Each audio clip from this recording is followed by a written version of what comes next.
शैतानिर्रजीम बिस्मिल्लाहिर्रहमानिर्रहीम। अजीज बच्चों, आप लोग कहानियाँ पढ़ते हैं और एक कहानी जिस अंदाज से आप अपनी किताबों में पढ़ते हैं, जो असल कहानी है वो एक दूसरे अंदाज से है। उसमें फर्क है थोड़ा, लेकिन सबक एक ही है। आप लोग पढ़ते हैं वो कहानी इत्तफाक में बरकत है कि एक बाप के कई बेटे थे, वो आपस में छोटी छोटी बातों पर लड़ते झगड़ते रहते। आप भी ऐसे करते हैं, अक्सर आप में से अक्सर लोग ऐसा करते हैं कि भाई अपने भाइयों के साथ छोटी छोटी बातों पे लड़ते झगड़ते रहते हैं, बहनें भी लड़ती झगड़ती रहती है। तो इसी तरह उस बाप के बेटे भी छोटी छोटी बातों पर आपस में लड़ते झगड़ते रहते।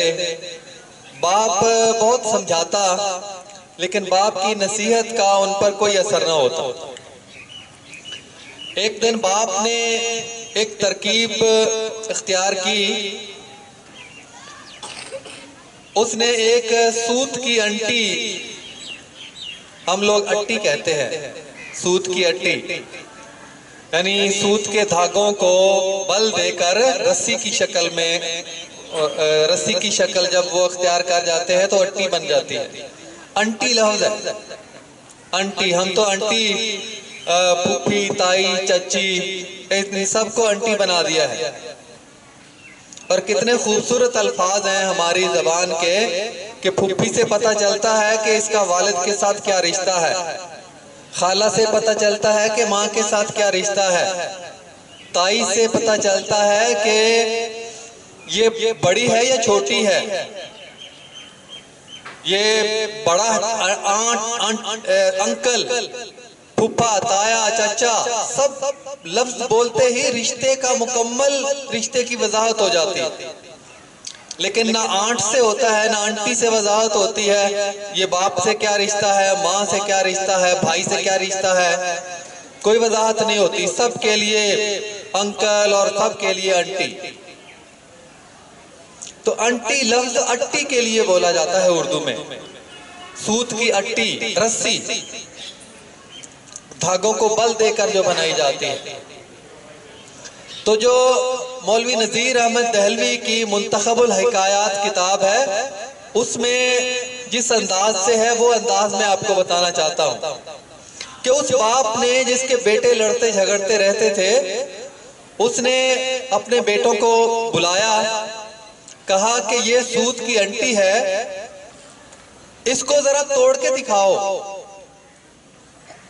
बेटों ने बहुत जोर लगाया, लेकिन वो अंटी, वो रस्सी ना तोड़ सके।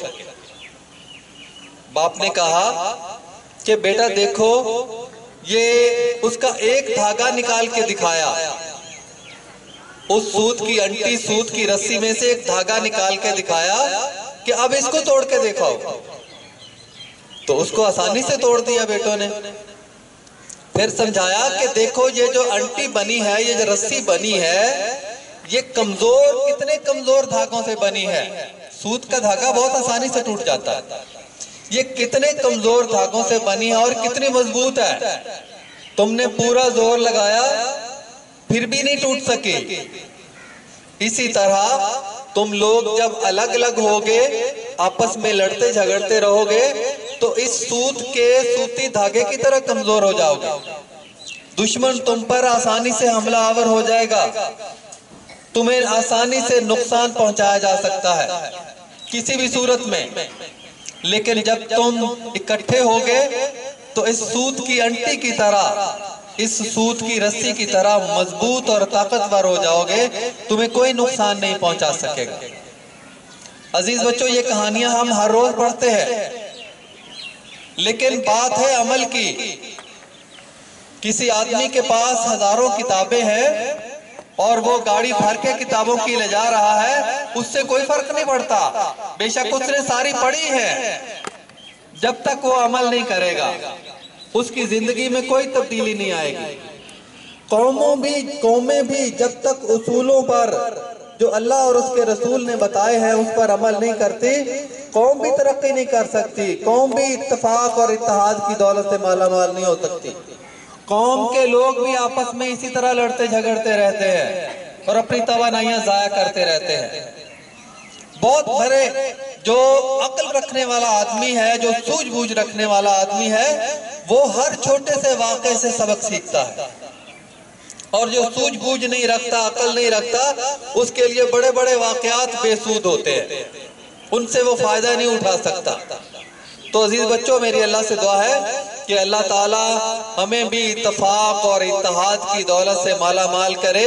हम अलग अलग होकर मार ना खाते रहे, हम इनफरादी तौर पर भी और मुसलमान जो ममालिक हैं उसकी सतह पर देखें तो वहां पर भी हम इकट्ठे हो जाए तो कोई भी हमें नुकसान नहीं पहुंचा सकता। हमारी ताकत, इतनी ताकत हमारे पास आ जाएगी कि उस ताकत के बल बोते पे हम कुछ भी बड़ा काम करने के काबिल हो जाएंगे। वमा अलैना इल्लल बलागुल मुबीन।